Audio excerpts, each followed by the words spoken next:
বিসমিল্লাহ আলহামদুলিল্লাহ ওয়াসসালাতু ওয়াসসালামু আলা রাসূলিল্লাহ ওয়া আলা আলিহি ওয়া আসহাবিহি ওয়া মান ওয়ালা আম্মা বা'দ ফাআউযু বিল্লাহি মিনাশ শাইতানির রাজীম বিসমিল্লাহির রহমানির রহিম ইন্না ইদ্দাতাশ শুহুরি ইনদাল্লাহি 12 শাহরান ফি কিতাবিল্লাহ ইয়াওমা খালাকাস সামাওয়াতি ওয়াল আরদ وقال النبي صلى الله عليه وسلم أحصوا هلال شعبان لرمضان بارك الله لي ولكم في القرآن العظيم ونفعني وإياكم بالآيات والذكر الحكيم رب اشرح لي صدري ويسر لي أمري واحلل عقدة من لساني يفقه قولي رب يسر ولا تعسر وتمم علينا بالخير শুরুতেই সেই মহান রব্বুল আলমিনের দরবারে অসংখ্য গণিত ও শুকরিয়া আদায় করি যে আল্লাহ রাব্বুল আলামিন আমাদেরকে আজকের প্রোগ্রামে স্বতঃস্ফূর্তভাবে অংশগ্রহণ করার তৌফিক দিয়েছেন।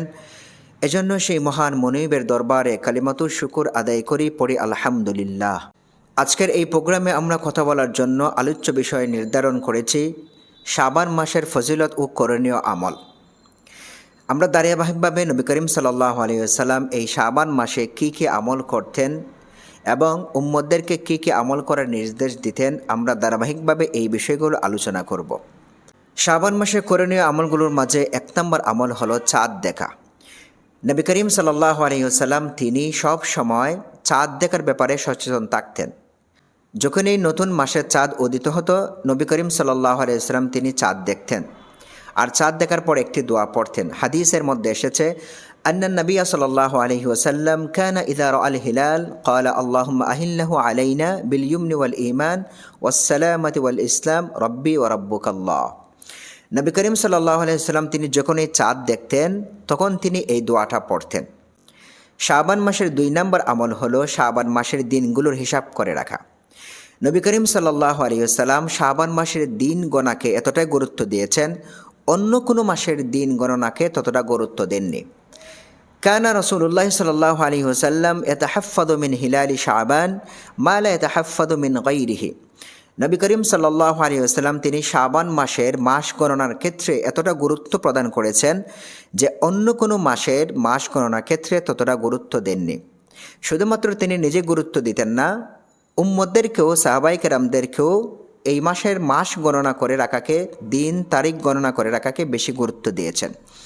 হাদিসের মধ্যে এসেছে ক্বালান নবী সাল্লাল্লাহু আলাইহি ওয়াসাল্লাম আহসু হিলাল শাবান লিরমাদান।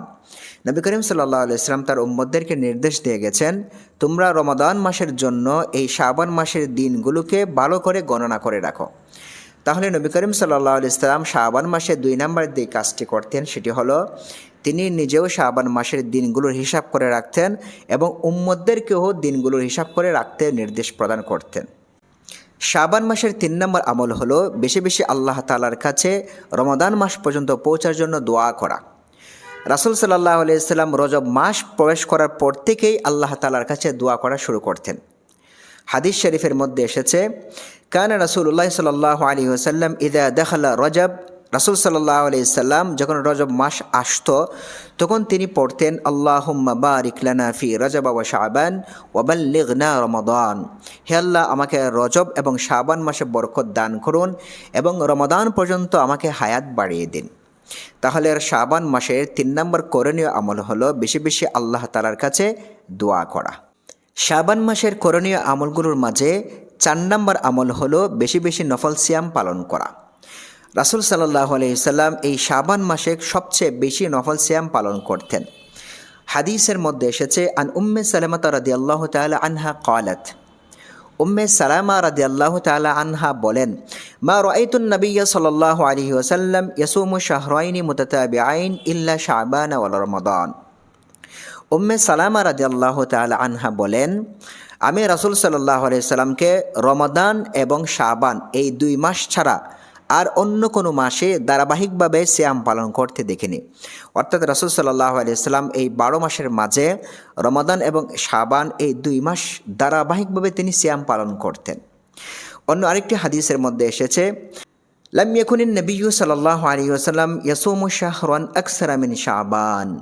রাসূল সাল্লাল্লাহু আলাইহি ওয়াসাল্লাম এই শাবান মাসের রোজা ছাড়া অন্য কোনো মাসে এত বেশি সিয়াম পালন করতেন না।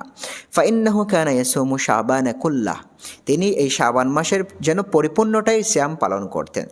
তাহলে এই দুটি হাদিস থেকে আমরা বুঝতে পারলাম রাসূল সাল্লাল্লাহু আলাইহি সাল্লাম এই শাবান মাসে বেশি বেশি সিয়াম পালন করতেন। এই শাবান মাসে নবী করিম সাল্লাল্লাহু আলাইহি সাল্লাম এত বেশি সিয়াম পালন করতেন, তা দেখে তাকে জিজ্ঞেস করা হলো যে আপনি এই শাবান মাসে এত বেশি সিয়াম পালন করেন কেন? উত্তরে নবী করিম সাল্লাল্লাহু আলাইহি সাল্লাম দুটি কারণ বললেন। একটি কারণ হলো নবী করিম সাল্লাল্লাহু আলাইহি সাল্লাম বলেন, যালিকা শাহরুন ইয়াগফুলুন নাস আনহু বাইনা রাজব ওয়া রমাদান। এই শাবান মাসটা হলো রমাদান এবং রজব এই মর্যাদাপূর্ণ দুইটি মাসের মধ্যবর্তী মাস। রমাদান হলো সর্বশ্রেষ্ঠ মাস, আর রজব হলো কুরআনুল কারীমে বর্ণিত 4টি মাসের একটি মর্যাদাপূর্ণ মাস। আগের মাস এবং পরের মাস এই দুইটি মাসে মর্যাদা থাকার কারণে মানুষ যেন এই শাবান মধ্যবর্তী এই মাসটিকে বেশি অবহেলা না করে, এজন্য রাসূল সাল্লাল্লাহু আলাইহি সাল্লাম বলেন, যালিকা শাহরুন ইয়াগফুলুন নাস আনহু বাইনা রাজব ওয়া শাবান। এটি হলো শাবান মাস, এমন একটি মাস যেটি রজব এবং রমাদানের মধ্যবর্তী মাস হওয়ার কারণে মানুষ এই মাসে বেশি উদাসীন থাকে, যার কারণে আমি বেশি বেশি সিয়াম পালন করি। 2 নম্বর কারণ হলো এই মাসে আল্লাহ তাআলার কাছে বান্দার আমল নামা পেশ করা হয়। নবী করিম সাল্লাল্লাহু আলাইহি সাল্লাম বলেন, ওয়া হুয়া শাহরুন তুরফাউ ফিহিল আমালু ইলা রাব্বিল আলামিন। এই শাবান মাস হলো এমন মাস যেই মাসে নবী করিম সাল্লাল্লাহু আলাইহি সাল্লাম বলেন এই মাসে আল্লাহ তাআলার কাছে বান্দার আমল নামা পেশ করা হয়। ফা উহিব্বু আন ইউরফা আমালি ওয়া আনা সাইম। আমি এটা পছন্দ করি যে আমার আমল নামাটা এমন অবস্থায় আল্লাহ তাআলার কাছে পেশ করা হোক যেন আমি সিয়াম থাকা অবস্থায় আমল নামা পেশ করা হয়। তাহলে এই শাবান মাসে বেশি বেশি সিয়াম পালন করার 2টি কারণ রাসূল বললেন। একটি হলো এই মাসে মানুষ বেশি উদাসীন থাকে, আর আরেকটি কারণ হলো এই মাসে বান্দার আমল নামা আল্লাহ তাআলার কাছে পেশ করা হয়। আমল নামা পেশ করার 3টি পদ্ধতি আছে। আল্লাহ তাআলার কাছে যে আমল নামা পেশ করা হয় এর 3টি পদ্ধতি আছে। একটি হলো দৈনিক আমলনামা পেশ করা, আরেকটি হলো সাপ্তাহিক আমলনামা পেশ করা, আরেকটি হলো বাৎসরিক আমলনামা পেশ করা। দৈনিক আমলনামা আল্লাহ তাআলার কাছে পেশ করা হয়। এ সম্পর্কে নবী করিম সাল্লাল্লাহু আলাইহি ওয়াসাল্লাম বলেন, قال النبي صلى الله عليه وسلم يرفع إليه عمل الليل قبل عمل النهار وعمل النهار قبل عمل الليل। নবী করিম সাল্লাল্লাহু আলাইহি ওয়াসাল্লাম বলেন, বান্দার আমল রাতে যে আমলগুলো করে এই আমল দিনের আমল করার আগেই, এবং দিনে যে আমলগুলো করে আবার রাতে আমল করার আগেই আমল নামাগুলো আল্লাহ তাআলার কাছে পেশ করা হয়। প্রতিদিনের বান্দার আমল নামা আল্লাহ তাআলার কাছে ফজরের এবং আসরের নামাজের সময় পেশ করা হয়। قال النبي صلى الله عليه وسلم, নবী করিম সাল্লাল্লাহু আলাইহি ওয়াসাল্লাম বলেন, يتعاقبون فيكم ملائكة بالليل وملائكة بالنهار। তোমাদের কাছে পর্যায়ক্রমে রাতের ফেরেশতা এবং দিনের ফেরেশতা তোমাদের কাছে আগমন করেন। ওয়ায়াজতামিউনা ফি সলাতিল ফজরি ওয়া সলাতিল আসরি। তারা পরস্পরে একত্রিত হন ফজরের নামাজের সময় এবং আসরের নামাজের সময়। সুম্মা ইয়ারুজুল লাযীনা বাতু ফিকুম। অতঃপর যারা তোমাদের সাথে অবস্থান করেছিলেন তারা আল্লাহ তাআলার কাছে ফিরে যান। ফায়াসআলুহুম ওয়া হুয়া আ'লামু বিহিম। আল্লাহ তাআলা তাদেরকে জিজ্ঞেস করেন অথচ তিনি সবচেয়ে বেশি ভালো জানেন। কাইফা তারাকতুম ইবাদি, তোমরা আমার বান্দাদেরকে কিভাবে রেখে এসেছো? ফায়াকুলুন, তারা উত্তর দেন, তারাকনাহুম ওয়া হুম ইউসাল্লুন ওয়া আতাইনাহুম ওয়া হুম ইউসাল্লুন। আমরা গিয়ে তাদেরকে নামাজরত অবস্থায় পেয়েছি এবং তাদেরকে আমরা রেখে আসার সময়ও নামাজরত অবস্থায় পেয়েছি। অর্থাৎ আমরা যখন গিয়েছিলাম তাদের কাছে তখনও তারা নামাজরত অবস্থায় ছিল, আমরা যখন ফিরে আসছি তখনও তারা নামাজরত অবস্থায় ছিল। এইভাবে ফজরের নামাজের সময় এবং আসরের নামাজের সময় এই 2 বেলা বান্দার আমল নামা আল্লাহ তাআলার কাছে পেশ করা হয়। বান্দার আমল নামা আল্লাহ তাআলার কাছে পেশ করার দ্বিতীয় পদ্ধতি হলো সাপ্তাহিক। সপ্তাহের 2 দিন আল্লাহ তাআলার কাছে বান্দার আমল নামা পেশ করা হয়, সোমবার এবং বৃহস্পতিবার। قال النبي صلى الله عليه وسلم, নবী করিম সাল্লাল্লাহু আলাইহি ওয়াসাল্লাম বলেন, তুআরাদুল আমালু ইয়াউমাল ইসনাইনি ওয়াল খামিস। বান্দার আমল নামা প্রতি সোমবার এবং বৃহস্পতিবার আল্লাহ তাআলার কাছে পেশ করা হয়। ফা উহিব্বু আন ইউরাদ আমালি ওয়া আনা সাইম। আমি পছন্দ করি, আমি ভালোবাসি, আমি এটা চাই যে আমার আমল নামা আল্লাহ তাআলার কাছে এই অবস্থায় পেশ করা হোক যে আমি সিয়াম পালন অবস্থায় আছি। আল্লাহ তাআলার কাছে আমল নামা পেশ করার তৃতীয় পদ্ধতি হলো বাৎসরিক। প্রতি বছর শাবান মাসে আল্লাহ তাআলার কাছে বান্দার আমল নামা পেশ করা হয়। قال النبي صلى الله عليه وسلم নবী করিম সাল্লাল্লাহু আলাইহি ওয়াসাল্লাম বলেন ওয়াহুয়া শাহরুন তুরফাউ ফিহিল আমালু ইলা রাব্বিল আলামিন, এই শাবান মাস হলো এমন একটি মাস যেই মাসে বান্দার আমল নামা আল্লাহ তাআলার কাছে পেশ করা হয়। ফাউহিব্বু আন ইউরফা আমালি ওয়া আনা সায়িম, আমি এটা পছন্দ করি যে আমার আমল নামা আল্লাহ তাআলার কাছে এই অবস্থায় পেশ করা হোক যে আমি সিয়াম পালন অবস্থায় আছি। তাহলে শাবান মাসে নবী করিম সাল্লাল্লাহু আলাইহি সাল্লাম এ কারণেই বেশি বেশি সিয়াম পালন করতেন, ওই মাসে বান্দার আমলনামা আল্লাহ তাআলার কাছে পেশ করা হয়। এখন আমরা বুঝতে চেষ্টা করি যে আমরা এই শাবান মাসের কতদিন সিয়াম পালন করব। রাসূল সাল্লাল্লাহু আলাইহি সাল্লাম এই শাবান মাসের কতদিন সিয়াম পালন করতেন এবং সাহাবায়ে কেরামগণ এই শাবান মাসের কতদিন সিয়াম পালন করতেন। আমি এই 6টি হাদিস বলবো, এই 6টি হাদিসের উপর ভিত্তি করে আমরা বুঝতে পারবো যে আমাদের কতদিন সিয়াম পালন করা উচিত। 1 নম্বর হাদিস থেকে বোঝা যায় যে নবী করিম সাল্লাল্লাহু আলাইহি সাল্লাম শাবান মাসের পুরো মাস জুড়ে সিয়াম পালন করতেন। হাদিস শরীফের মধ্যে এসেছে কানা ইয়াসুমু শাবানা কুল্লাহ, যে নবী করিম সাল্লাল্লাহু আলাইহি সাল্লাম শাবান মাসের পুরো মাস জুড়ে সিয়াম পালন করতেন। হাত্তা ইয়াসিলাহু বিরমাদান, তিনি রোজা রাখতে রাখতে সিয়াম পালন করতে করতে একেবারে রমাদানের সাথে মিশিয়ে দিতেন। এই হাদিস থেকে বোঝা যায় যে নবী করিম সাল্লাল্লাহু আলাইহি সাল্লাম এই পুরো শাবান মাসে সিয়াম পালন করতেন। 2 নম্বর হাদিস থেকে বোঝা যায় নবী করিম সাল্লাল্লাহু আলাইহি সাল্লাম এই শাবান মাসের পুরো মাস সিয়াম পালন করতেন না। আন ইবনে আব্বাস রাদিয়াল্লাহু তাআলা আনহু قال, ইবনে আব্বাস রাদিয়াল্লাহু তাআলা আনহু তিনি বলেন মা সামান নবী সাল্লাল্লাহু আলাইহি ওয়াসাল্লাম শাহরান কামিলা কাত্তু গায়রা রমাদান, নবী করিম সাল্লাল্লাহু আলাইহি ওয়াসাল্লাম রমাদান মাস ছাড়া অন্য কোনো মাস পুরো মাস জুড়ে সিয়াম পালন করেননি। তাহলে প্রথম হাদিস থেকে বোঝা যায় নবী করিম সাল্লাল্লাহু আলাইহি ওয়াসাল্লাম পুরো মাস সিয়াম পালন করতেন। দ্বিতীয় হাদিস থেকে বোঝা যায় নবী করিম সাল্লাল্লাহু আলাইহি ওয়াসাল্লাম রমাদান মাস ছাড়া অন্য কোনো মাসে পুরো মাস জুড়ে সিয়াম পালন করতেন না। 3 নম্বর হাদিস থেকে বোঝা যায় নবী করিম সাল্লাল্লাহু আলাইহি সাল্লাম 15ই শাবানের পরে সিয়াম পালন করতে নিষেধ করেছেন। قال النبي صلى الله عليه وسلم, নবী করিম সাল্লাল্লাহু আলাইহি ওয়াসাল্লাম বলেন ইযা বাকিয়া নিসফুম মিন শাবান ফালা তাসুমু, নবী করিম সাল্লাল্লাহু আলাইহি ওয়াসাল্লাম বলেন যখন শাবান মাসের অর্ধেক চলে যায় তাহলে তোমাদের কেউ যেন সিয়াম পালন না করে। তাহলে আমরা এই 3টি হাদিস থেকে বুঝলাম, প্রথম হাদিস থেকে বুঝেছি পুরো মাস সিয়াম পালন করার কথা, দ্বিতীয় হাদিস থেকে বোঝা যায় পুরো মাস সিয়াম পালন না করার কথা, তৃতীয় হাদিস থেকে বোঝা যায় শাবানের 15 তারিখ পর সিয়াম পালন না করা। 4 নম্বর হাদিস আন্না নবী সাল্লাল্লাহু আলাইহি ওয়াসাল্লাম ক্বালা লিরাজুলিন, নবী করিম সাল্লাল্লাহু আলাইহি ওয়াসাল্লাম একজন ব্যক্তিকে জিজ্ঞেস করলেন হাল সুমতা মিন সুরারি হাযা শাহরি শাইআন, ইয়ানি শাবান, তুমি কি এই শাবান মাসের শেষের দিকে কোনো সিয়াম পালন করেছো? ক্বালা লা, তিনি উত্তর দিলেন লা। ফাকালা লাহু, নবী করিম সাল্লাল্লাহু আলাইহি ওয়াসাল্লাম তাকে বললেন ইদা আফতারতা রমাদান ফাসুম ইয়াওমান আও ইয়াওমাইন, তুমি রমাদান মাসের সিয়াম যখন শেষ করবে তখন তুমি একদিন অথবা 2 দিন সিয়াম পালন করবে। নবী করিম সাল্লাল্লাহু আলাইহি ওয়াসাল্লাম এই লোকটিকে জিজ্ঞেস করলেন যে শাবান মাসের শেষের দিকে সিয়াম পালন করেছে কিনা। তিনি যখন বললেন না, তখন বললেন রমাদান শেষ করার পর একদিন অথবা 2 দিন তিনি যেন সিয়াম পালন করেন। এই হাদিস থেকে বোঝা যায় রাসূল সাল্লাল্লাহু আলাইহি ওয়াসাল্লাম শাবান মাসের শেষের দিকে রোজা রাখতে মানুষদেরকে আদেশ করতেন। 5 নম্বর হাদিস ক্বালেন নবী সাল্লাল্লাহু আলাইহি ওয়াসাল্লাম, নবী করিম সাল্লাল্লাহু আলাইহি ওয়াসাল্লাম বলেন লা তাকাদ্দামু রমাদান বিসাওমি ইয়াওমিন ওয়ালা ইয়াওমাইন, তোমরা কেউ যেন রমাদান শুরু হওয়ার 1 দিন 2 দিন আগে সিয়াম পালন না করে। ইল্লা রাজুলুন কানা ইয়াসুমু সাওমান ফালিসুমহু, তবে ওই ব্যক্তির কথা ভিন্ন যার কোনো অভ্যাসগত রোজা রাখার অভ্যাস আছে। অর্থাৎ কোনো মানুষের রোজা রাখার অভ্যাস হলো প্রতি সোমবার এবং বৃহস্পতিবার সিয়াম পালন করা। ঘটনাক্রমে যদি সোমবার এবং বৃহস্পতিবার শাবান মাসের শেষের দিকে পড়ে যায় তাহলে ওই ব্যক্তি তার অভ্যাস অনুযায়ী সেই দিনের সিয়াম পালন করতে পারে। তাহলে এই হাদিস থেকে বোঝা যায় শাবান মাসের শেষের দিকে নবী করিম সাল্লাল্লাহু আলাইহি ওয়াসাল্লাম সিয়াম পালন করতে নিষেধ করেছেন। 6 নম্বর হাদিস মান সামাল ইয়াউমাল্লাযী ইয়াশুক্কু ফীহিন নাস ফাকাদ আসা আবুল কাসিম, যেই ব্যক্তি সন্দেহের দিন অর্থাৎ শাবানের শেষের দিন যে ব্যক্তি সিয়াম পালন করলো সে যেন আবুল কাসিম নবী করিম সাল্লাল্লাহু আলাইহি সাল্লামের অবাধ্যতা করলো। এই হাদিস থেকে বোঝা যায় শাবানের শেষের দিকে রোজা পালন করা নিষেধ। এই 6টি হাদিস থেকে আমরা যদি প্রথম থেকে বুঝি, তাহলে প্রথম হাদিস থেকে বোঝা যায় নবী সাল্লাল্লাহু আলাইহি ওয়াসাল্লাম পুরো মাসে সিয়াম পালন করতেন। 2 নম্বর হাদিস থেকে বোঝা যায় তিনি পুরো মাস সিয়াম পালন করতেন না। তৃতীয় হাদিস থেকে বোঝা যায় নবী করিম সাল্লাল্লাহু আলাইহি ওয়াসাল্লাম শাবানের 15 তারিখের পর সিয়াম পালন করতে নিষেধ করেছেন।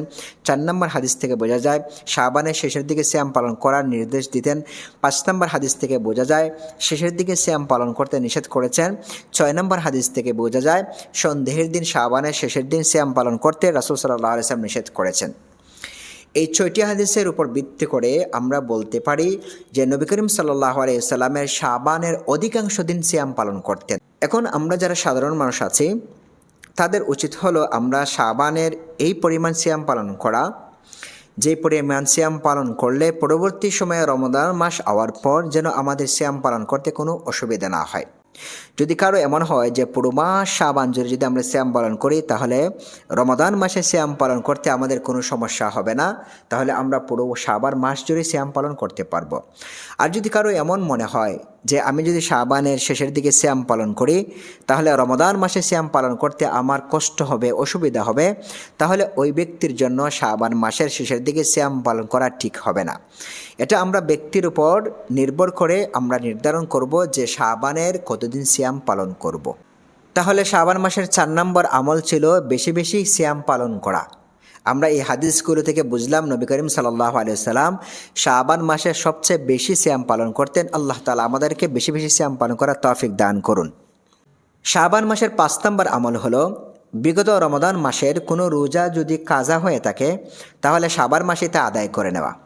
আন আয়েশা রাদিয়াল্লাহু তাআলা আনহা ক্বালাত, আয়েশা রাদিয়াল্লাহু তাআলা আনহা বলেন, মা কুনতু আকদি মা ইয়াকুনু আলাইয়া মিন রমাদান ইল্লা ফি শাবান। বিগত রমাদানের যে রোজাগুলো আমি রাখতে পারতাম না, কাজা হয়ে যেত, সেই মাসের সেই রমাদানের রোজাগুলো আমি এই শাবান মাসে আদায় করে নিতাম। তাহলে শাবান মাসের 5 নম্বর আমল হলো বিগত রমাদান মাসের কোনো রোজা যদি কাজা হয়ে থাকে তাহলে এই শাবান মাসে তা আদায় করে নেওয়া। শাবান মাসের করণীয় আমলগুলোর মাঝে 6 নম্বর আমল হলো অন্যান্য নফল আমলগুলো করার চেষ্টা করা। অন্যান্য নফল আমলগুলোর মধ্যে 5টি নফল আমল হলো: 1 নম্বর বেশি বেশি নফল সালাত পড়া, 2 নম্বর বেশি বেশি কোরআন তেলাওয়াত করা, 3 নম্বর বেশি বেশি দান সাদাকা করা, 4 নম্বর তওবা ইস্তিগফার করা, 5 নম্বর বেশি বেশি আল্লাহ তাআলার কাছে দোয়া করা। এই পাঁচটা নফল ইবাদত, নফল আমল আমরা এই শাবান মাসে বেশি বেশি করতে পারি। শাবান মাসে করণীয় আমলগুলোর মাঝে 7 নম্বর আমল হলো রমাদানের প্রস্তুতি গ্রহণ করা।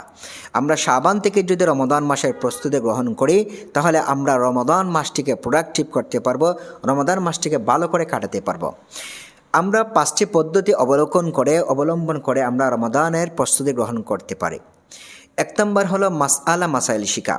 যেহেতু রমাদান মাস একটি গুরুত্বপূর্ণ মাস আর এই মাসে অনেকগুলো বিষয় আছে, এজন্য আমরা প্রত্যেকটি বিষয়ের আমল করার আগে সেই বিষয়ের মাসাইলগুলো শেখা জরুরি, অত্যন্ত গুরুত্বপূর্ণ দরকার। যেমন কিভাবে ইফতার করব, ইফতারের সময় কখন শুরু হয় কখন শেষ হয়, কিভাবে আমরা তারাবির নামাজ পড়ব, কিভাবে আমরা কিয়ামুল লাইল করব, কিভাবে আমরা সাহরি করব, সাহরির টাইম কখন, সাহরি কখন শেষ হয় কখন শুরু হয়, রমাদান মাসের এই রোজাগুলো পালন করার ক্ষেত্রে কোন কোন কারণে রোজা বিশুদ্ধ হয়, কোন কোন কারণে রোজা ভঙ্গ হয়, এই বিষয়গুলো শিক্ষা করা আমাদের জন্য অত্যন্ত গুরুত্বপূর্ণ।